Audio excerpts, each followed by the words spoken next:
राधे राधे सभी को। आशा है आप सब अच्छे होंगे और इस टाइम घर पे पढ़ रहे होंगे। आज की जो हमारी ये मैथ्स पीवाईक्यू सीरीज़ की ये लेक्चर रहने वाला है वो रहने वाला है 12 सितंबर की शिफ्ट नंबर 2 के 25 क्वेश्चंस। मैं आज आपको इस सीरीज़ में अपनी अप्रोच बताने वाला हूँ, किस तरह से मैं क्वेश्चन को अप्रोच करता हूँ, कौन सी ट्रिक का मैं यूज़ करता हूँ, कौन सा बेसिक वे से मैं क्वेश्चन की तरफ बढ़ता हूँ, है ना। और किस किस तरीके से, किस किस शॉर्टकट से या किस किस मेथड के थ्रू मैं आंसर का पता लगाता हूँ, आज हम ये देखने वाले हैं। तो बिना देरी करे आज का ये लेक्चर स्टार्ट करते हैं। उससे पहले जो हमारा थीम श्लोक है इसको मन में दोहरा लेते हैं। कर्माणे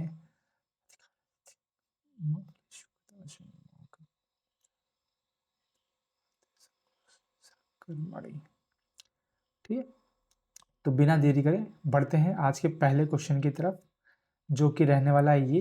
अ person borrowed some money on simple interest after 4 years he return 9/5 of the money.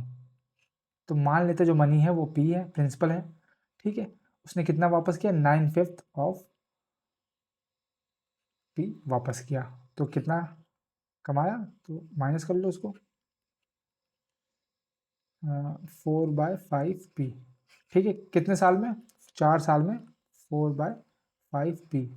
तो एक साल में कितना होगा? एक साल में होगा 4/5, है ना, अपॉन 4 इंटू 100, ठीक है। कट कर लो, 4 से 4 और ये हो जाएगा 20। तो 20% उसका रेट था पर एनम का। ये इसका आंसर हो जाए। क्लियर? हमने ज़्यादा दिमाग नहीं लगाया, सिंपली जो क्वेश्चन में देखा था उसी के थ्रू हमने ये क्वेश्चन अप्रोच किया, ठीक है। चलते हैं अगले क्वेश्चन पे। Every month a man consume 20 kg of rice and 8 kg of wheat. The price of rice is 20% of the wheat of rice. 20% of the price of wheat, resulting in the total expenditure of rupees 300 per month for rice and wheat combined.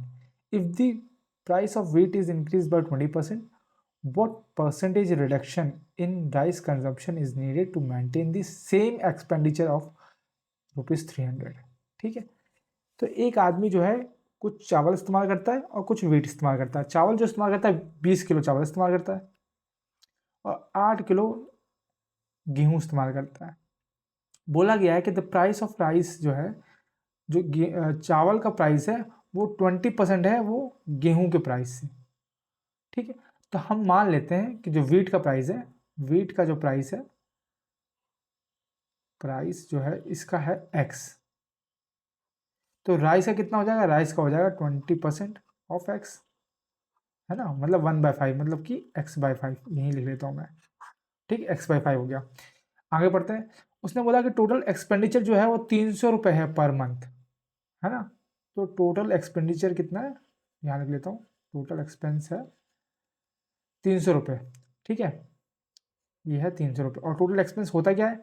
मतलब कि इस case में क्या है कि rice का जितना expense है अगर देखा जाए, और वीट का जो एक्सपेंस है, क्योंकि दो ही चीज़ें वो कंज्यूम कर रहा है, तो उन दोनों का अगर जोड़ देंगे तो वो हमें टोटल एक्सपेंस हो जाएगा।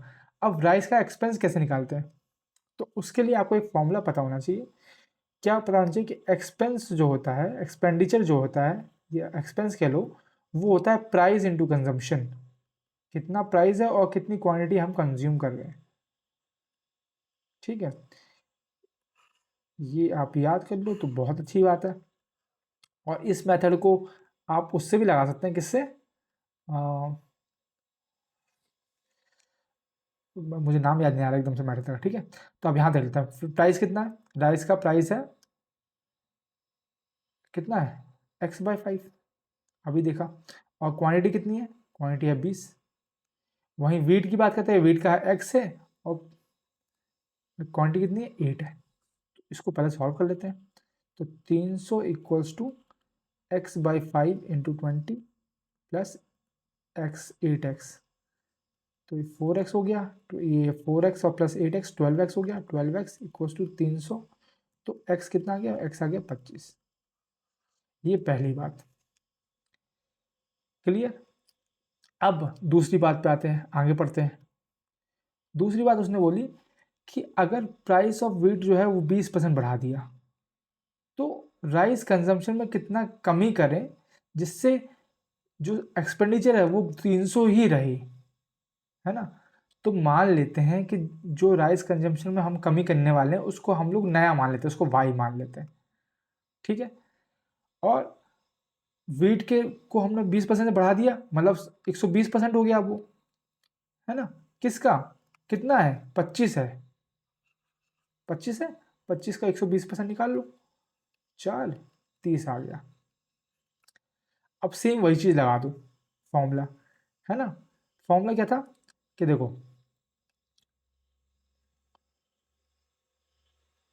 प्राइस कितना है, राइस का 5 है ना। राइस का प्राइस कितना है, राइस का प्राइस है x/5, मतलब कि 25/5 यानी कि 5, ठीक है। और कंजम्पशन कितना है, y मान लिया हमने, ठीक है। वीट का कितना है, वीट का 8 है और कितना है 30 है, ठीक है।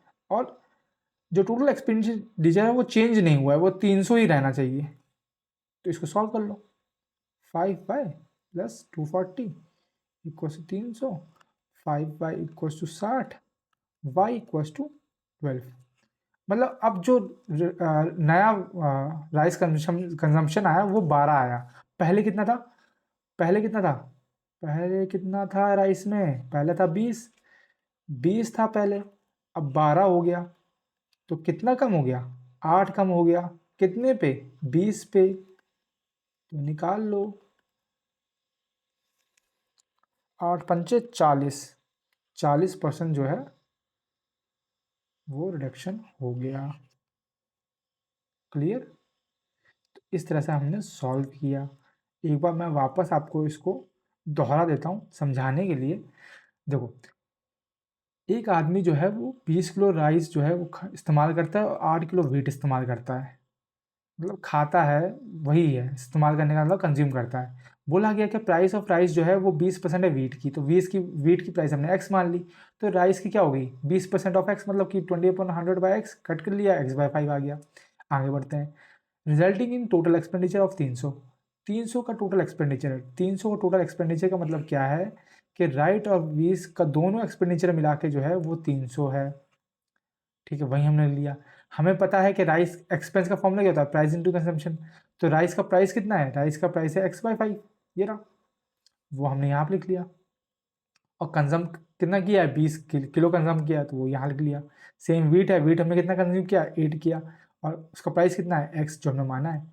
सॉल्व किया, एक्स की वैल्यू 25 आ गई। एक्स की वैल्यू 25 आने का मतलब क्या है, ये किस, एक्स क्या था, एक्स था हमारा प्राइस ऑफ वीट, वीट का प्राइस, ठीक है। तो अब राइस का प्राइस कितना है, राइस का प्राइस क्या है, राइस का प्राइस है ये x/5, मतलब कि कितनी आ गया, 5 आ गया। क्लियर। आगे बढ़ते हैं। उसने बोला कि प्राइस ऑफ व्हीट जो है 20% बढ़ा दिया, 20% बढ़ा दिया मतलब 120% हो गया, 120%। अब व्हीट का प्राइस कितना था, 25 था, है ना, एक्स था, 25 था, तो उसका कितना आ गया, अब कितना हो गया, 30 हो गया। 25 रुपये से अब 30 रुपये हो गया। क्लियर। कंजम्पशन उतना ही है, क्लियर, कंजम्पशन उतना ही है, ठीक है।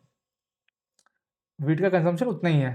और उसने बोला कि कितना परसेंट राइट के कंजम्पशन को घटाएं, कि जो एक्सपेंडिचर है वो 300 ही है, अभी भी 300 रुपये ही है उसके पास। तो कितना कंजम्पशन राइस का घटाएं, क्योंकि प्राइस जो है वो किसका बढ़ गया, वो बढ़ गया किसका, वीट का। क्लियर। इसलिए राइस का कंजम्पशन कम करना पड़ेगा। तो हमने वही लिखा कि 5 रुपये जो है वो क्या है, वो राइस का प्राइस है, तो राइस का कंजम्पशन हमने वाई मान लिया। वाई निकाला तो पता चला कि कंजम्पशन नया आया, 12 आया। पहले हम 20 कर रहे थे, अब 12 आया, तो कितना कम हुआ, 8 कम हो गया। किसके ऊपर कम हो गया, 20 के ऊपर कम हो गया। तो उससे हमने परसेंटेज निकाल लिया। क्लियर। इसमें कुछ रॉकेट साइंस नहीं था, बस हमने एक एक स्टेप जो है जो बोला गया वो हमने बस फॉलो किया, ठीक है। चलते हैं आगे अगले क्वेश्चन पे। A thief pursued by a policeman was 150 meter ahead at the start. If the ratio of speed of policeman to that of thief is 5:4, then how how far could the thief go before he is caught by the policeman. अब देखो ratio दे रखा है speed का। अब आपको पता है कि पुलिस और चोर एक ही डायरेक्शन में आ रहे हैं, तो रिलेटिव स्पीड क्या होगी, सेम डायरेक्शन है, तो इस केस में रिलेटिव स्पीड क्या होती है, प्लस होती है, प्लस होगी। तो ये 5 है रेशियो में, 4 रेशियो में, तो 5x प्लस 4x मतलब कि 9x हो गया। वैसे मैं x वगैरह इस्तेमाल नहीं करता, मैं डायरेक्ट कर देता हूँ, मैं 5 + 4 9 मान लेता हूँ, मैं सीधा रेशियो में खेलता हूँ, ठीक है। लेकिन आपको समझाने के लिए मैं बता दे रहा हूँ, ठीक है। अब आपको पता है रिलेटिव स्पीड निकाल ली और टाइम निकालना है, तो डिस्टेंस हमें कितना पता है, 150 है ना। सॉरी, सेम डायरेक्शन में माइनस होता है ना, मैंने प्लस कर दिया यार। ऑपोजिट डायरेक्शन में जो होता है उस केस में माइनस होता है, ठीक है। सेम डायरेक्शन में माइनस होता है, ऑपोजिट डायरेक्शन में प्लस होता है, ठीक है। तो ये x हो गया 1/x, 1x है, ठीक है। अब उसने बोला कि चोर कितना आगे भाग गया होगा, तो चोर की क्या बोलते हैं स्पीड कितनी है, 4 रेशियो में चोर की स्पीड कितनी है, स्पीड उसकी 4x है कि नहीं, स्पीड 4x है, टाइम हमें पता है, तो डिस्टेंस निकाल लो, डिस्टेंस क्या होता है, speed into time, 4x into 150 upon x, x cut, 600 answer आ गया। क्लियर। तो इस तरह से हमें करना था, कुछ नहीं था। नंबर भी इजी थे, नंबर जो दे रखे हैं वो इजी दे रखे हैं, तो मन में भी कर सकते थे आप, है ना। बस मैंने ये एक्स लेके समझाया, लेकिन नॉर्मली मैं जब करता हूँ तो मैं इसको रेशियो ही मांग लेता हूँ, क्योंकि मेरे दिमाग में पता है कि मुझे रेशियो ही लेना है, तो ये यहाँ पे इसका आंसर 1 आ जाएगा। टाइम को करेंगे तो ये 150 आ जाएगा, क्योंकि नीचे 1 है, तो 150 है और ये 4 है, तो मतलब 600 है, मतलब 600 का मल्टीपल होगा, तो 600 का मल्टीपल एक ही है, 600 ही है, तो वही आंसर हो जाएगा। क्लियर, ठीक है। चलते हैं अगले क्वेश्चन पे। अगले क्वेश्चन में हमें प्रोडक्शन दे रखा है आयरन रॉड्स का, ठीक है, 6 महीने के लिए, ठीक है, जनवरी मार्च मई जून, मई जुलाई सितंबर नवंबर। हमसे पूछा ratio of month having highest production, highest कहाँ पे है, नवंबर में 108, to the month having least production, least किसका है, लीस्ट है 45 मई का, इसका रेशियो पूछा है, कर लो भाई, बहुत अच्छी बात। 12, ये 5 9 से कट गया, तो 12 5 कहाँ है, 12 5 ये, यही हमारा आंसर हो जाएगा। चलते हैं अगले क्वेश्चन पे।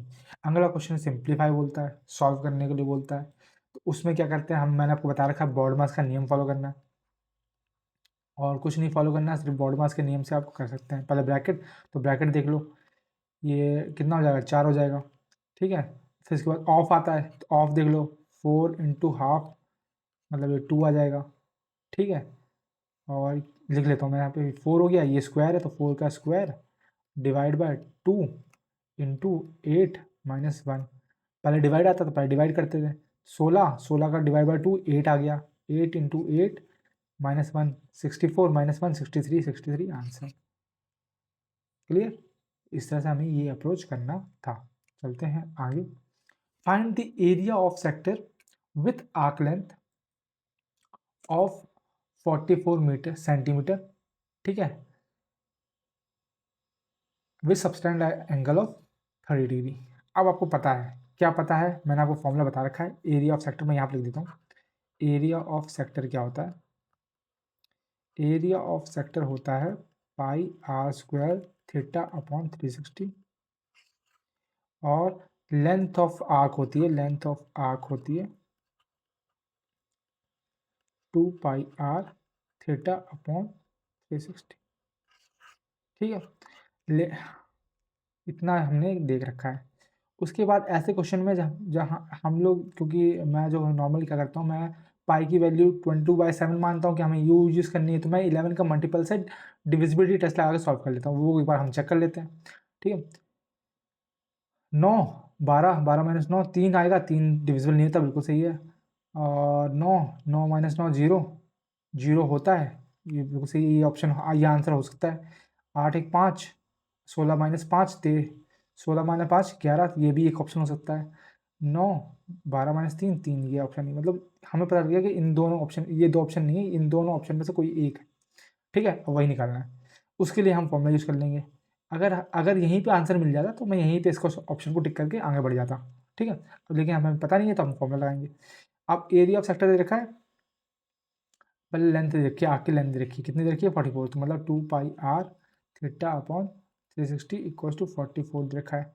एंगल कितना है 30 है, तो बस वही पुट करना है, आर की वैल्यू निकालना है, 2 × 22/7 इंटू r 30/360 44, ये 12 2 19, ठीक है, 6 r आ गया 84, ठीक है। 7×6 = 42, 42×2 = 84, r 84 आ गया। अब हमें निकालना है एरिया, निकालना है एरिया की, एरिया के फॉर्मूले में पुट कर दो, पाई 22/7 इंटू r² 84 इंटू 84 और θ/360 30/360, ये हम ऑलरेडी कर चुके हैं, इसका तो 12 आता है। और 12 कितना होता है, 12 सत्ते 84, सेम यहाँ से कट लो, ठीक है, 12 सत्ते। अब देखो क्या होता है, यूनिट डिजिट देखो, 2×2 = 4 होगा, 4×7 = 28, आखिरी में 8 आता है, 8 कहाँ पे आ रहा है, इसमें आ रहा है, तो यही हमारा आंसर हो जाएगा। क्लियर। तो मैंने इसमें कैलकुलेशन का फिर भी इस्तेमाल नहीं किया, तो ये चीज़ आपको देखनी है, इस तरह से आपको क्वेश्चन को अप्रोच करना है, ठीक है। आई होप कि आपको मतलब कि समझ में आया होगा, ठीक है। चलते हैं आगे 7th क्वेश्चन पे। 7th क्वेश्चन में हमें एक पाई चार्ट दे रखा है जिसमें डिफरेंट सब्जेक्ट्स शो कर रहा है स्टूडेंट के, और लिखा हुआ है कितना परसेंटेज वो उसका स्टडी टाइम रहता है, ठीक है। हमसे पूछा है अगर student study English for 3 hours, English उसने 3 घंटे पढ़ी है, तो इंग्लिश का पढ़ा देखते हैं, 15% जो है, 15% उसने 3 घंटे पढ़ी है। हमसे पूछा मैथमेटिक्स का, मैथमेटिक्स कितना है 35, हमें 35% का निकालना है, ठीक है। तो 15% 3 घंटे, 1% कितना होता है 3/15, 1/5, 35 का कितना होगा 1/5 इंटू 35, मतलब 7 घंटे। क्लियर, कुछ नहीं था, इजी था, तो इस तरह से हमने किया। चलते हैं आगे। 2 cylinders having the radii of their bases in the ratio 4:5 and their height in the ratio 5:7, find the curved surface area। अब आपको पता है, क्या पता है कि सिलेंडर का हमने सब देख रखा, मैं बता देता हूँ, सिलेंडर का कर्व सरफेस एरिया होता है 2πr/h होता है, टोटल सरफेस एरिया क्या होता है 2πr/r+h होता है, वॉल्यूम क्या होती है πr²h होती है। ये मैं क्यों लिखवाता हूँ, ये इसलिए लिखवाता हूँ ताकि अगर दोबारा कोई क्वेश्चन आ जाए तो आपको याद रहे। फॉर्मूले याद करने के लिए सबसे ज़रूरी यही है कि आप बार बार उसको रिवाइज करो, ठीक है। अब रेशियो देखो, क्योंकि इसकी ज़रूरत तो नहीं थी क्वेश्चन की, हमें फॉर्मूले में ज़रूरत तो नहीं है, क्योंकि हमें पता है कि जब आप 2πr ये लगाओगे रेशियो निकालने के लिए, है ना, तो 2π तो कट जाएगा, r1 और h1 बच जाएगा, तो सिंपल सी बात है, यहाँ पर हमें दे रखा है तो वही हम कर लेंगे आराम से, ये कट गया 4/7 आया, ठीक है। तो ये मैं यहीं पे काट सकता था, क्योंकि मुझे पता है कि 2 सिलेंडर के हम रेशियो में दोनों के कर्व सरफेस एरिया देख रहे हैं, दोनों की कर्व सरफेस एरिया देख रहे हैं, तो सिंपल सी बात है, जो कांस्टेंट टर्म है वो कट जाएगी, बचेगा जो कांस्टेंट नहीं है, जो रेडियस और हाइट। क्लियर, वही हमें करना था, वही मैं यहीं पे कर लेता आराम से करके, वहीं पे मन में करके सॉल्व कर लेता, लेकिन फॉर्मूला मैंने आपको इसलिए याद करा दिया, बाई चांस आपको मतलब उस टाइम दिमाग में ना रहे तो आप बेसिक से भी करो तो भी आप कर लो, ठीक है। चलते हैं आज के 9th क्वेश्चन पे। 9th क्वेश्चन बोलता है 1+1/1 + cos + 1/1 - cos क्या होता है। सिंपल सी बात है, ज़्यादा कुछ नहीं करना, इसको सिंप्लीफाई कर लो, 1 + cos है और 1 - cos है, एलसीएम ले लो तो 1 - cos इधर हो जाएगा और 1 + cos इधर हो जाएगा, ठीक है ना, ऐसा हो जाएगा। और ये a+b a- b हो जाएगा, a² - b², ठीक है। और c से c कट जाएगा, यहाँ ऊपर 2 बचेगा, और 1 - cos² क्या होता है sin² होता है ना। साइन को कहीं दे रखा है लेकिन अपॉन में नहीं इंटू में है, तो साइन को उल्टा कर दो, साइन को उल्टा क्या होता है कॉसेक होता है, तो 2 cos² बन जाएगा। cos² कहीं दे रखा है, हाँ ये दे रखा है, तो यही हमारा आंसर हो जाएगा, ठीक है। और मैं आपको फॉर्मूले याद कराना है, मैं वापस याद करा देता हूँ। Sine square plus cos square equals to 1 होता है, याद रखना है। Cosec square minus cot square equals to 1 होता है, ये भी 1 होता है, ये भी याद रखना है। ठीक है। Sec square theta minus tan square theta, ये भी 1 होता है, ये भी याद रखना है। ये बेसिक फॉर्मूला है, ये बाबा पूछ लेता है, बाबा हमें यूज़ करने पड़ जाता है, तो इसलिए मैं आपको बोल रहा हूँ ये चीज़ याद कर लो। क्लियर। चलते हैं आगे। To pipes A and B can fill a tank in 48 minutes and 66 minutes respectively.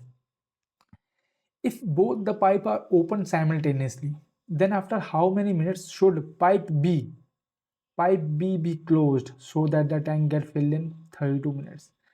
मतलब 32 मिनट्स से, है ना, मतलब कितनी देर पहले जो पाइप बी है उसको बंद कर दिया जाए ताकि टंकी फुल हो जाए। कहने का मतलब ये है, आप इस तरह समझो कि 32 मिनट्स पाइप बी तो बंद होगा, लेकिन पाइप ए तो पूरा चलेगा, चलेगा कि नहीं चलेगा। तो यही बस आपको ध्यान, यहाँ पे यहीं पे दिमाग लगाना था। ठीक है, पहले हम देख लेते हैं, नॉर्मल देख लेते हैं जैसे हम करते हैं। 48 टाइम ये ले रहा है, 66 ये ले रहा है, ये अब इसका एलसीएम लेना पड़ेगा, तो ये 8 × 6 होता है, ये 6 × 11 होता है। तो एलसीएम ले लो, 8 6 11, 8 6 66 66 मतलब 528 आ जाएगा। एफिशिएंसी क्या होगी इसकी, 11 हो जाएगी, इसकी 8 हो जाएगी। ठीक, ये हमने इस तरह से इतना कर लिया। अब मैंने क्या बोला कि then how many minutes should pipe B be closed so that the tank get filled in 32 minutes. मतलब पाइप बी जो है कितने टाइम तक क्लोज रहे ताकि 32 मिनट में पाइप भर जाए। मतलब बी, कुल मिलाकर हम बी को क्लोज कर रहे हैं, कहने का मतलब 32 मिनट जो है वो ए पाइप तो चलेगा ही चलेगा पूरा का पूरा। तो ए पाइप अगर 32 मिनट चलेगा तो ए पाइप 11 की एफिशिएंसी से चल रहा है, 32 मिनट चल रहा है, तो कितना चलेगा, तो 32 × 11 यानी कि 11 दूनी 22, 22 3 52, तो 352 चला, माइनस कर लो, कितना बचा, 176 बचा। 176 टाइम में दोनों चलेंगे, है ना, नहीं 176 टाइम में सिर्फ बी चलेगा, समझ लो, क्योंकि ए तो पूरा ए को तो हमने पूरा चला लिया भाई, ए को हमने पूरा चला लिया, अब सिर्फ बी चलेगा 176 मिनट। तो बी कितना टाइम चलेगा, कट कर लो, 22 22 मिनट तक बी चलेगा और 32 मिनट तक ए चलेगा। ठीक, यही पूछा गया था। क्लियर हुआ, वापस समझा देता हूँ। दो पाइप हैं, एक 48 मिनट तक चलता है, एक 48 मिनट में पाइप भर देता है, टंकी भर देता है, एक 66 मिनट में टंकी भर देता है। उन्होंने बोला कि दोनों पाइप को हमने खुला छोड़ दिया, लेकिन कुछ टाइम तक के बाद हमने पी पाइप को क्लोज कर दिया और टंकी जो है 32 मिनट में भर गई। तो पी पाइप को आपने कुछ मिनट बाद बंद कर दिया, मतलब ए पाइप तो आखिरी तक चलता रहा। तो वही चीज़ है, ए पाइप जो है 32 मिनट तक चला, कितनी एफिशिएंसी से, 11 की एफिशिएंसी से, तो कितना भर दिया होगा इसने, 352 भर दिया होगा, टोटल इतना था, 352 भर दिया, तो इतना बचा। इतना जो बचा है वो अब बी पाइप भरेगा ना, बी पाइप भी भरेगा, तो बी की एफिशिएंसी 8 है, 8 एफिशिएंसी से कितने मिनट चलेगा, वो बी पाइप जो है वो 22 मिनट चलेगा। बस यही हमें निकालना था। ठीक है, चलते हैं आगे। If 7 tan theta equals to 3 then find this. Simple सी बात है, 7 tan इसको एक साथ कर लो, हो जाएगा 3/7। ठीक है, अब देखो, आप इसमें फॉर्मूला दिमाग लगाने की जरूरत नहीं है, tan थीटा की वैल्यू पता है तो इन सबको 10 में कन्वर्ट कर लो। 10 में कैसे, इसको cos से अगर डिवाइड कर लें तो कन्वर्ट हो जाएगा, तो पूरे को cos से डिवाइड कर लो, इसको भी इसको भी। ठीक है, तो ये हो जाएगा sin/cos 10 और cos/cos कट जाएगा तो यहाँ 5 बचेगा। सेम चीज़ यहाँ पे 7 tan और -2, अब tan की वैल्यू पुट कर दो, 3/7 + 5, 3/7 -2, ये कट गया, ये कट गया, 3 + 5 8 आ गया, 3 - 2 1 आ गया, 8/1 मतलब 8 ही आंसर आ गया। क्लियर, कुछ हमें करना पड़ा, कुछ नहीं करना पड़ा, मुजवानी था वैसे तो, पर मैं आपको लिख के इसलिए समझा रहा हूँ ताकि आपको एक आइडिया मिलता रहे कि किस तरह से हम चीज़ों को अप्रोच करते हैं। ठीक है, चलते हैं आगे। आगे हमें फिर से पाई चार्ट दे दिया गया, हमसे बोला गया, क्या बोला गया कि डिफरेंट स्पोर्ट्स हैं, ठीक है, जिन पे गवर्नमेंट जो है खर्चा करती है, कितना कितना परसेंट खर्चा करती है।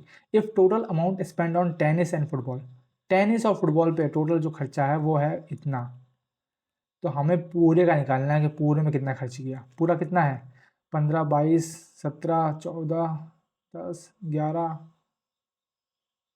11, ये हो गया 100, पूरा 100 है, मतलब हमें 100 का निकालना है। हमें पता है टेनिस में कितना है, टेनिस में 14 है, और फुटबॉल में कितना है, फुटबॉल का है, फुटबॉल 15 है। तो मतलब कि इन दोनों पे खर्चा कितना है, इतना है, मतलब 14 + 15, 29% पे खर्चा कितना है, 145, 1230। हमें निकालना है 100% का। निकाल लो भैया, 45, 123 अपॉन 29 इंटू 100। ठीक, तो 29 जो होता है 145, तो ये कितना आ गया, ये आ गया 5000, 123, मतलब 5000 आ गया कुल मिला के। कहीं इधर रखा 5000, 5 के आसपास यही इधर रखा, यही हमारा आंसर हो जाएगा। क्लियर है ना, सिंपल सी बात है। अब बोलोगे सर आपको 29 का टेबल याद है, 29 का टेबल याद नहीं है, बस 30 का तो पता ही मुझे। 30 में क्या है, 30 पंचे कितना होता है, 150। 29 कर रहे हैं, एक कम है, 5 बार कर रहे हैं तो 5 कम हो जाएगा, तो 150 में 5 कम कर लो 45, तो 29 का 5 कितना होता है, 145। Easy PC. ओके, चलते हैं आगे। टेबल भाई मुझे बहुत कम टेबल याद है, पर वही है कि मैं थोड़ा सा जुगाड़ बिठा लेता हूँ। वही जुगाड़ आप बिठा लोगे तो आपका भी कैलकुलेशन फास्ट हो जाएगा। ठीक है, आते हैं 13 पे। 13 हमें फिर पाई चार्ट दे दिया। पाई चार्ट में हमें डिस्ट्रीब्यूशन दिखा 20,000 एम्प्लॉयज़ का। ठीक है, इन अ कंपनी कौन कौन सा डिपार्टमेंट है, ए डिपार्टमेंट है, बी है, सी है, डी है, ई है। ठीक है, लिखा क्या है, if 30% of the employees in department D R females. 30%, D कहाँ है, डी है। 30% टोटल का वो वैसे 30% है, और बोला गया कि उसका 30% जो है वो फीमेल्स हैं। हमें निकालना है how many males employees are there in that department. उस डिपार्टमेंट में मेल कितने हैं, 30% फीमेल है तो 70% मेल होंगी, तो कौन सी बात है। पहले हम इस 30% की वैल्यू निकालते हैं। टोटल कितने हैं, 20,000 हैं, तो 20,000 का 30% कितना होगा। ठीक है, अभी देखो लिख रहा हूँ, लेकिन ये आप इसको मन में कर सकते हो। ये 2 काट लिए, कितना आ गया, 6,000 हो गया। हो गया, तो डी में कितने हैं, 6,000 हैं। 6,000 में कितना, 70% मेल है, तो 70% निकालना है, तो 70% निकाल लो भैया 6,000 का। 7 छंग 42, 42 कहाँ आता है, 42 नहीं है, तो यही ऑप्शन हो जाएगा। ठीक है, तो इसमें हमें ये जीरो वगैरह कट करने की जरूरत ही नहीं थी। सिंपल सिंपल कुछ कटोर था नहीं यहाँ पे, सिंपल सिंपल आंसर था। चलते हैं अगले क्वेश्चन पे। अगला क्वेश्चन बोलता है, in triangle A B C the length of side B C is 2 centimetre then twice the length of side A B.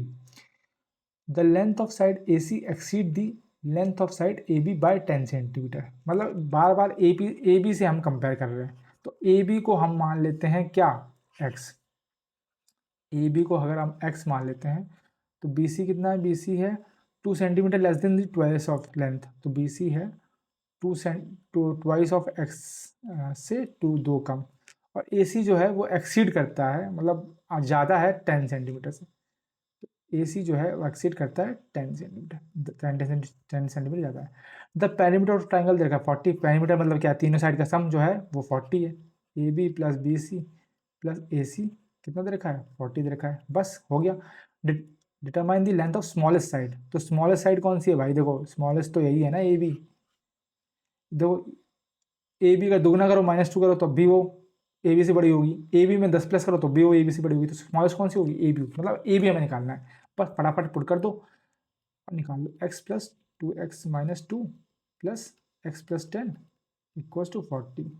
ये 4x और ये 8 आया, 40 में से 8 गया 32, x कितना आ गया, 8 आ गया, x 8 आ गया, बस वही निकालना था, 8 आंसर। क्लियर, कुछ नहीं था, लेकिन लेंथ ही कितना था क्वेश्चन। तो बस वही है कि आपको पढ़ने में टाइम लगेगा और लैंग्वेज समझने में टाइम लगेगा, बाकी तो हलवा है। ठीक है, बाकी इतना कुछ कैलकुलेशन नहीं है, नंबर देखो कितने इजी इजी नंबर है, तो वही चीज़ है आपको। ठीक है, चलते हैं आगे। अगले क्वेश्चन में हमें ये ऑप्शन में लिख देता हूँ एक बार। ठीक है, बोला गया है कि इफ कॉट की power 4 minus cot square equals to 1, हमें कॉट की पावर 4 प्लस कॉस की पावर 2 जो है वो निकालनी है। ठीक है, तो कुछ नहीं है, इसको हम सिंप्लीफाई कर लेते हैं। देखो कॉट की पावर 4 थीटा, इसको वहाँ भेजेंगे तो प्लस हो जाएगा, तो 1 प्लस कॉट स्क्वायर थीटा। ठीक है, आपको पता है क्या है, आपको पता है ना फॉर्मूला मैंने कौन करवाया था, अभी अभी करवाया मैंने, cos square theta minus cot square theta equals to 1 होता है।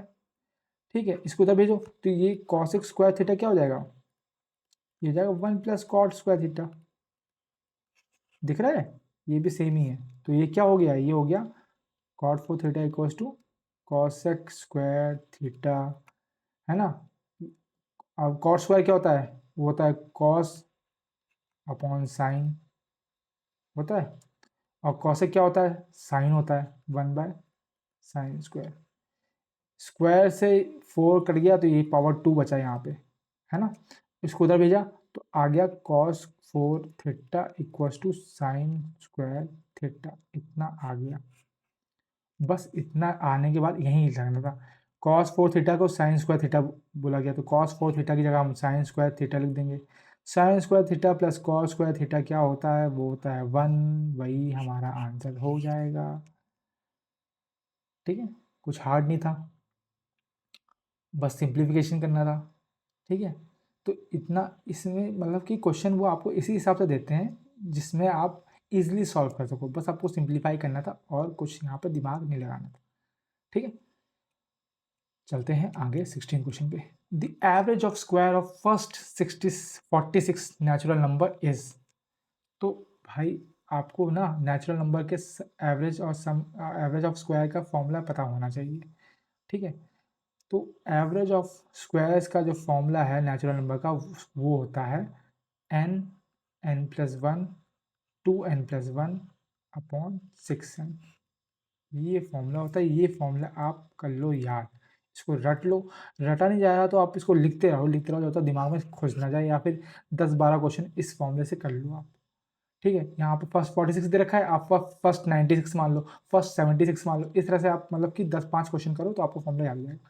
पुट कर दो, एन की वैल्यू 46 है तो 46 प्लस 1 47, और 46 का डबल 92 प्लस 1 93 अपॉन 6 इंटू 46, 46 से 46 कट गया तो ये हो गया 47 इंटू 93 अपॉन 6। अब हमें निकालना पड़ेगा क्योंकि पॉइंट में दे रखा है, तो मल्टीप्लाई कर लो, है ना। 47 इंटू 93, 21 2 12 14 9 7 63 36 42 1734 4371.6 कर लो, 728.5 728.5 कहीं पे है, 0.5 कहीं पे है, ऑप्शन बी है, तो यही हमारा आंसर हो जाएगा। क्लियर, ये फॉर्मूला आप याद कर लो मेरे भाई, ये क्वेश्चन ऐसे पूछे जा सकते हैं, 3 साल लगा देता हूँ भाई। ठीक है, चलते हैं अगले क्वेश्चन की तरफ। 17th क्वेश्चन जो है वो बोलता है कि find the gain percentage given that Siddhi sold her scooter for ₹24,318 gaining 1/6 of selling price. ये क्वेश्चन हम पहले भी कर चुके हैं, 1/6 of selling price, selling price का 1/6, सपोज सेलिंग प्राइस सपोज 6 है, उसका 1/6 जो है वो प्रॉफिट हुआ है, तो इसका 1/6 कितना होगा, 1/6 ऑफ 6 कितना होगा, 1 होगा, मतलब एक का प्रॉफिट हुआ है, एक का प्रॉफिट हुआ है तो सीपी कितना रहा होगा, सीपी रहा होगा 5, तभी तो एक का प्रॉफिट हुआ है ना। ठीक है, अब हमें क्या निकालना है, गेन परसेंटेज निकालनी है। गेन परसेंटेज किस पे निकालते हैं, सीपी पे निकालते हैं। तो एक का प्रॉफिट हुआ 5 पे, प्रॉफिट 5 पे हुआ कितना परसेंटेज बना, 20%। तो बस यही, जिसमें गलती यही थी कि 1/6 ऑफ सेलिंग प्राइस बोला गया है, और गेन परसेंटेज हमेशा सीपी पे निकलता है, कॉस्ट प्राइस पे निकलता है। बस यही चीज़ आपको ध्यान देनी थी, इतना ध्यान दिया, बाकी क्वेश्चन हलवा। ये जो देखा है 2438, ये 1 लाख 5 करोड़ 10 करोड़ भी देते तो भी कोई फर्क नहीं पड़ता। ठीक है, क्योंकि उसकी हमें ज़रूरत है नहीं। चलते हैं आगे। For the following equation what are the values of A and B to have infinite many solution. अब 3 तरह की लाइन होती है, मैं थोड़ा आपको बता देता हूँ। एक होती है इनफाइनाइट, एक होती है इंटरसेक्टिंग लाइन, ये वाली। इंटरसेक्टिंग लाइन हमेशा एक सॉल्यूशन देती है, ये इसको बोलते हैं यूनिक सॉल्यूशन, एक ही सॉल्यूशन दी, ठीक है। एक होती है पैरेलल लाइन, ये नो सॉल्यूशन देगी। और एक होती है कोइंसिडेंट लाइन, कोइंसिडेंट मतलब कि एक लाइन के ऊपर दूसरी लाइन, क्या बोलते हैं इसको, कोइंसिडेंट लाइन। ये जो है इनफाइनाइट मैनी सॉल्यूशन देती है, ठीक है। तो इस केस में फॉर्मूला ये होता है कि जब coefficient of A one upon coefficient of x, है ना, अपॉन कोफिशिएंट ऑफ वाई जब इक्वल हो जाए,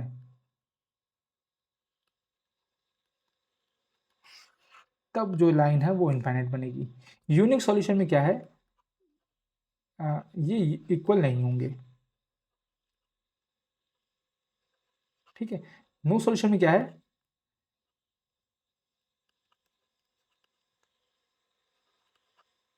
बट ये कांस्टेंट से इक्वल नहीं होंगे। बस इतनी सी चीज़ आपको याद करनी है, आप सॉल्व कर लोगे, ठीक है। ए वन अपॉन ए टू मान लो, या फिर A1/B1 मान लो, जैसे ही मान लो आप, ठीक है। तो यहाँ पे ए क्या, एक्स का जो कोफिशिएंट है वो A1 है पहले वाले में, और दूसरे वाले में क्या है, A2 है। वाई का कोफिशिएंट B1 है पहले वाले में, दूसरे वाले में क्या है, B2 है। और इसका क्या है, C1 है, ये C2 है। तो देखो आप, C1 और C2 जो है वो नंबर है, वो जल्दी सॉल्व हो जाएंगे, तो सॉल्व कर लो। C1/C2 कितना जाएगा, 2/6, है ना, मतलब 1/3 जो है आना चाहिए, तो कर लो। A1/A2 रखो, A1/A2 रखो, A1/A2 रखो, कितना है, A/3 है। किसके इक्वल होना चाहिए, ये 1/3 के इक्वल होना चाहिए, होना चाहिए। ए कितना आ गया, ए आ गया 1, A1 कहाँ है, इन दोनों में तो नहीं है, ये दोनों है, ठीक है। अब भी क्या देख लो, B1/B2 रखो, B1/B2 किसके इक्वल होना चाहिए, 1/3 के इक्वल होना चाहिए, और है कितना ये, B1 है B, और ये है 5 - 2a, ए कितना है, 1 आ गया, तो 5 - 2 3 आ गया, तो B/3 है। अच्छा ये माइनस भी है, सॉरी, ये माइनस तो मैं भूल ही गया, ये माइनस भी है ना, B/-3 इक्वल्स टू 1/3, तो B कितना आ गया, B आ गया -1, A1 B-1, सी ऑप्शन आपका सही हो जाएगा। क्लियर। अगर ये माइनस ना देखता मैं, तो बी मैं 1 लगा देता और ये आंसर मेरा गलत हो जाता, ठीक है। तो बस इतनी सी सिली मिस्टेक्स आपको भी ध्यान देनी होती हैं, ठीक है। ये भी क्योंकि इक्वेशन जो है ना, हम हमेशा प्लस में अज्यूम करते हैं सबको, ठीक है, तो माइनस साइन यहाँ पे लगाना पड़ता है। पर इस तरह से हम ये क्वेश्चन को सॉल्व करते हैं, और कुछ नहीं है। यहाँ पे मैंने बात एक ही थी, लेकिन मैं फिर भी चेंज कर देता हूँ ताकि आपको कन्फ्यूजन ना हो, है ना। कन्फ्यूजन होने से बहुत दिक्कत बड़ी बात है भाई।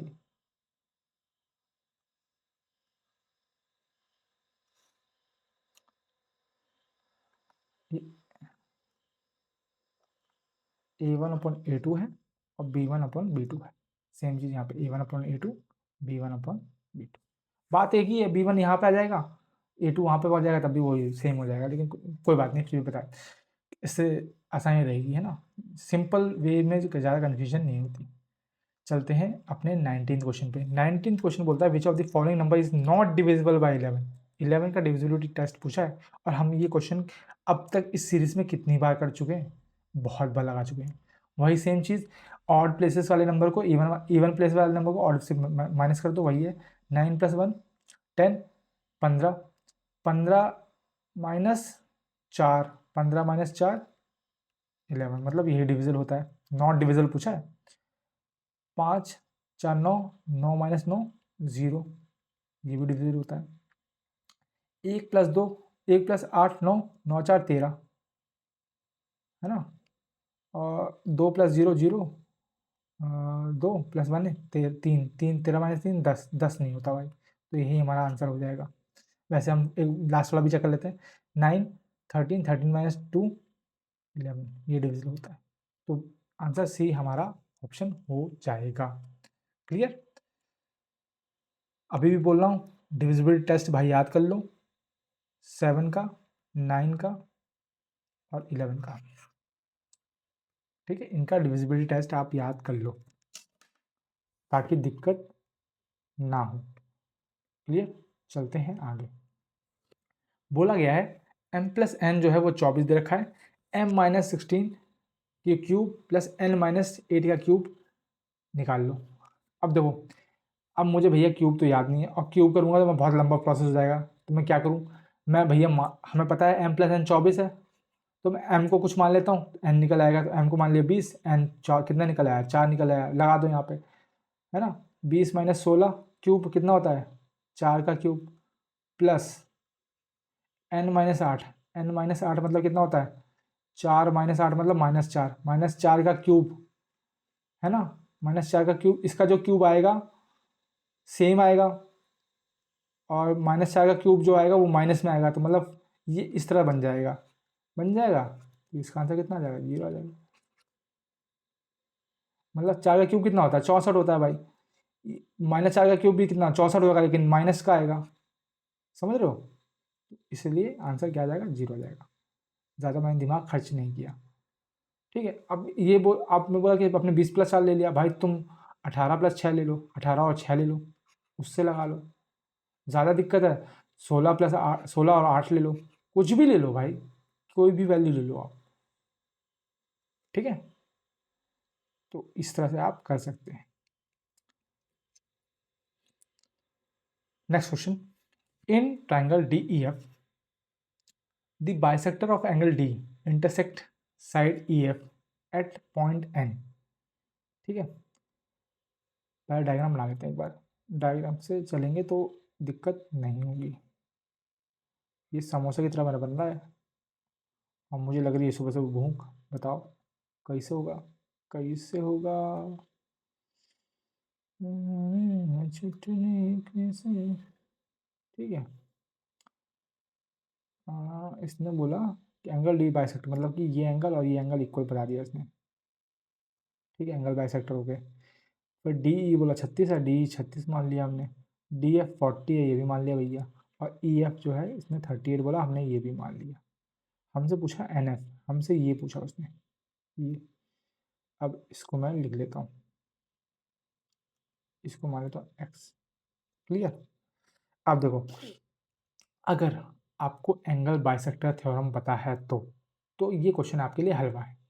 एंगल बाइसेक्टर थ्योरम क्या बोलती है, अगर एंगल बाइसेक्टर थ्योरम बोलती है अगर कोई एंगल बाइसेक्ट कर रहा है और उससे लाइन लेकर के जा रही है, ढाम ये वाली, तो जो ई एन है, जो ये वाली है, अपॉन जो ये वाली है, ई एन है अपॉन जो एन एफ है, वो इक्वल हो जाएगी किसके, ये एंगल के सामने जो एंगल साइड है बगल में, ये और ये, मतलब ये जो एंगल है इसके बगल वाली जो साइड है, किससे, मतलब डी ई अपॉन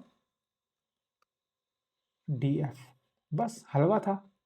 36/40 मतलब 9 और 10, ठीक है। मतलब कि ई एन जो होगी वो 9 रेशियो में होगी, और ये जो होगी वो 10 रेशियो में होगी। किस में होगी, रेशियो बोला मैंने, रेशियो, ठीक है, रेशियो में होगी। लेकिन पूरी साइड कितनी है, 38 है, मतलब ये रेशियो का सम कितना है, 19 रेशियो की वैल्यू है 38, तो एक की वैल्यू कितनी होगी, एक की वैल्यू 2 होगी, होगी कि नहीं होगी मेरे भाई। पूछा क्या है, एन एफ पूछा है, एन एफ कितनी है 10, 10 रेशियो, तो 10 की वैल्यू कितनी हो जाएगी, 10 × 2 20 हो जाएगी, क्योंकि एक की वैल्यू 2 है ना, एक रेशियो की वैल्यू 2 है, ठीक है। अगर आपको रेशियो नहीं समझ में आ रहा तो आप उसको एक्स मान लो भाई, ये सिंपल सी बात है, ये 9x हो गया, ये 10x हो गया, अब तो समझ में आएगा। 19x, तो 1x की वैल्यू 2 हो गई, तो 10x की वैल्यू कितनी हो जाएगी, 10x है ना ये, 10x, तो 10x की होगी, 10x की वैल्यू 2 है, तो 10 × 2 20 आंसर, ठीक है। आप इस तरह से भी समझ सकते हैं। चलते हैं 22 क्वेश्चन पे। 22 क्वेश्चन बोलता है the ratio between male and female members in a club is 2:3, ठीक है, मेल और फीमेल का रेशियो 2:3 है।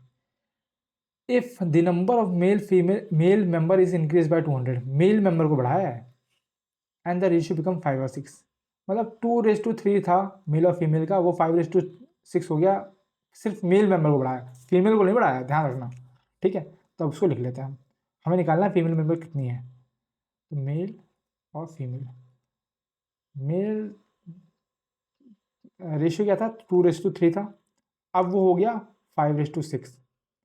ठीक है, बढ़ा कौन है, मेल बढ़ा है, फीमेल नहीं बढ़ा। फीमेल नहीं बढ़ा तो फीमेल को सेम कर लो, फीमेल 6 थी तो यहाँ पे भी 6 कर लो, ये 4 हो गया, ये 5 हो गया, ये 6 हो गया। अब फीमेल सेम होगी, बहुत अच्छी बात है। अब उसने क्या बोला कि मेल बढ़ा है, तो मेल कितना बढ़ा है, मेल 4 से 5 हो गया, कितना बढ़ा है, 1 बढ़ा है। और यहाँ पे कितना बोला, 200 मेंबर इंक्रीज हो, मतलब एक रेशियो की वैल्यू कितनी है, 200 है। आपसे पूछा फीमेल मेंबर कितनी है, फीमेल मेंबर 6 है, 6 रेशियो में है, 6 की वैल्यू कितनी हो जाएगी, 200 से मल्टीप्लाई कर लो, 1200। क्लियर, इसमें हमने कुछ ज़्यादा दिमाग नहीं लगाया। उसने बोला कि मेल मेंबर को हमने बढ़ा दिया, मेल मेंबर को बढ़ाया, रेशियो चेंज हो गया, पर मेल मेंबर बढ़ाया ना, फीमेल मेंबर नहीं बढ़ाया। फिर तो वही हमने वही ट्रिक थी, हमने यहाँ पे फीमेल 3 दे रखी है और यहाँ 6 दे रखी है, तो बराबर कहाँ है भाई, तो पहले बराबर कर लो, फीमेल को बराबर किया, इसको 6 बनाया तो ऊपर भी 4 हो गया, ये तो सिंपल सी बात है। बस उसी तरह से हमने क्वेश्चन सॉल्व कर लिया। बोलो स्वाहा। चलते हैं 23rd क्वेश्चन पे। 23rd क्वेश्चन बोलता है मेरे भाई, the MP, the market price of an article was 180 and it was sold at a discount of 15%। तो द डिस्काउंट इन रुपीज़, तो आपको डिस्काउंट बताना है कितने का दिया रुपीज़ में। सिंपल सी बात है, 180 का सामान है, 15 रुपये का डिस्काउंट दिया, 15 रुपये का डिस्काउंट दिया, 180 पे दिया, तो कितना है, कट कर लो भैया, ये 5 दूनी 5 दिया, 2 90, 9 27 रुपये का डिस्काउंट मिला। क्या था, कुछ नहीं था, हलवा, मन में कर सकते थे। ठीक है, तो वही ऐसे क्वेश्चन आते हैं, रियल में आते हैं। अब क्वेश्चन देखो अगला। अगला क्वेश्चन बोलता है, in a garden there are 6 daisy plants, 6 daisy plant है फर्स्ट ईयर में, एक साल में। Each year a gardener adds 3 new daisy plant, हर साल 3 बढ़ते हैं। ही हैज़ 26 जैस्मिन भी हैं the first year and loses 2 each year, हर साल 2 कम हो जाते हैं। when will the number of daisy plant equal to the number of jasmine plant after the first year, after the first year के बाद कौन से साल में प्लांट जो है इक्वल हो जाएंगे। अब सिंपल सी बात है, इसमें कोई फॉर्मूला नहीं है, नॉर्मल करना है हमें, है ना, इसमें भैया कोई फॉर्मूला नहीं है, इसको आप नॉर्मल करोगे तो और अच्छी बात है। कैसे, 6 पौधे थे और ये कितने थे, 26 थे पहले साल, दूसरे साल ये 3 बढ़ गया, 9 हो गया, और ये 2 घट गया, 24 हो गया, फिर ये 9 बढ़ा, 3 बढ़ा, 12 हो गया, ये 2 कम हो गया, 22, ये फिर बढ़ा, 15 हो गया, ये 2 कम हो गया, 20, ये फिर 3 बढ़ा, 18 हो गया, ये क्या हो गया, ये भी 18 हो गया। अब यहाँ पे हो गया इक्वल, हो गया इक्वल, ये भी 18 हो गया, ये भी 18 हो गया, तो कितने साल हो गए, एक साल बाद, ये 2 साल हो गए, ये ये सेकेंड ईयर का है, ये थर्ड ईयर का है, ये फोर्थ ईयर का है, ये फिफ्थ ईयर का है, मतलब फिफ्थ ईयर जो है वो सेम हो गए। लेकिन उसने पूछा कि एक साल आफ्टर फर्स्ट ईयर के बाद बोला है, फर्स्ट आफ्टर फर्स्ट ईयर के बाद, यहाँ पे कितने साल में, आफ्टर फर्स्ट ईयर 4 साल बाद हुआ है, समझ रहे हो, 1 2 3 4, आफ्टर फर्स्ट ईयर 4 साल बाद वो जो है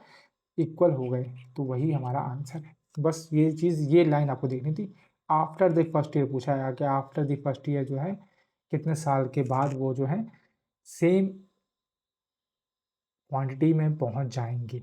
बस यही इतनी सी बात पर ध्यान देना था, क्योंकि आंसर 5 ईयर भी दे रखा है ना, तो बस समझना है सिली मिस्टेक्स कहाँ होती है, वही समझना है। ठीक है, तो आते हैं आज के लास्ट क्वेश्चन पे, जो कि है ये, from a point T the length of a tangent to a circle is 32 centimetre and the distance of T from the centre is 40 centimetre. बना लेते हैं, ठीक है। अरे यार, ये तो मेरा, ये मैं क्या बनाता हूँ मुझे ही नहीं पता, क्या बनना हूँ क्या, इधर से बनाता हूँ जो, चलो यही सर्कल है, समझ जाओ आप तुम। ठीक है, सेंटर इसका ओ मान लेते हैं, इसने बोला टेंजेंट पड़ी है, टेंजेंट डाल देते हैं, डाल दी मैंने, कहाँ से, टी से है, ठीक है। ये ये इसको पी मान लेते हैं, टेंजेंट बोला उसने 32 सेंटीमीटर है, ठीक है। सेंटर से डिस्टेंस 40 है, आपको पता है टेंजेंट यहाँ पे गिरती है, वहाँ पे 90 डिग्री एंगल बनाती है, ये भी ठीक है। उसने क्या पूछा, डायमीटर ऑफ सर्कल पूछा, डायमीटर पूछा ना, ये तो रेडियस है, डायमीटर क्या होता है 2r होता है, तो ये तो हमें पता है, तो ज़्यादा दिमाग लगाना नहीं है, सिंपल सी पाइथागोरस थ्योरम लगा देनी है। 40 का स्क्वायर जो होगा वो होगा 32 का स्क्वायर प्लस रेडियस का स्क्वायर, आर का स्क्वायर, है ना, बस वही कर देना। तो 40 का स्क्वायर कितना होता है, और यहाँ कर लो 40 का स्क्वायर माइनस 32 का square equals to r square, a square minus b square मतलब 40 प्लस 32 और 40 माइनस 32।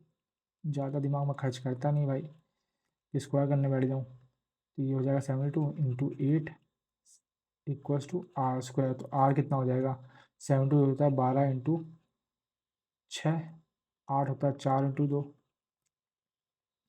ठीक है, 6 दूनी 12, यहाँ पे भी हो गया, तो 12 तो एक पेयर बन गया, 4 का 2 का बन जाएगा, मतलब आर जो हो जाएगा वो हो जाएगा 24, आर 24 हो गया। डायमीटर पूछा है 2r, 24 इंटू 2 48, आंसर हो जाएगा स्वाहा। ठीक, तो इस तरह से करना था। ओके, इसी के साथ आज का हमारा ये सेशन समाप्त होता है। आशा है आपको अच्छा लगा होगा, आपने कुछ सीखा होगा, कुछ तरीके आपको पता चले होंगे, और कुछ आपको पता होंगे कि इस क्वेश्चन को और बेहतर तरीके से हम कर सकते हैं, तो वो कृपया करके मुझे कमेंट सेक्शन में लिख के बता दीजिए, ताकि मैं उसको अगले वीडियोस में यूज़ कर सकूं और आपको बता सकूं कि ये तरीका सही है या नहीं। क्योंकि ईजिएस्ट और क्विकेस्ट, ठीक है, कभी कभी क्या होता है, बहुत क्विक सॉल्यूशन होता है लेकिन एफिशिएंसी नहीं होती वो, मतलब कि एक टाइप के क्वेश्चन में काम करता है, हर टाइप के क्वेश्चन में काम नहीं करता है ना। तो वो चीज़ भी बतानी जरूरी है कि भाई ये जो है ये एक टाइप के क्वेश्चन में काम करेगा, इस टाइप में नहीं करेगा, समझ रहे हो। तो क्विकेस्ट ठीक है, लेकिन वही है कि उस टाइम पे जब आप बैठते हो तो इतने ज़्यादा नर्वस होते हो कि आपका मतलब कि दिमाग जो है वो सही ढंग से काम नहीं कर रहा होता है ना। आप बहुत फास्ट फास्ट में लगे होते हैं, मिस मैनेजमेंट वगैरह होता है, लाखों थॉट चल रहे होते हैं, लाखों कैलकुलेशन चल रही होती हैं, ये याद कर रहे होते हो वो याद कर रहे होते हो। तो उस टाइम पे जो है कौन सा मेथड सूट करेगा वो मैं करवाने की कोशिश करता हूँ, ठीक है। तो बस यही बोलूँगा कि लास्ट तक बने रहने के लिए thank you so much, and अगर आपको कोई बेटर वे पता हो तो मुझे ज़रूर बताएं, ठीक है। तो राधे राधे सभी को।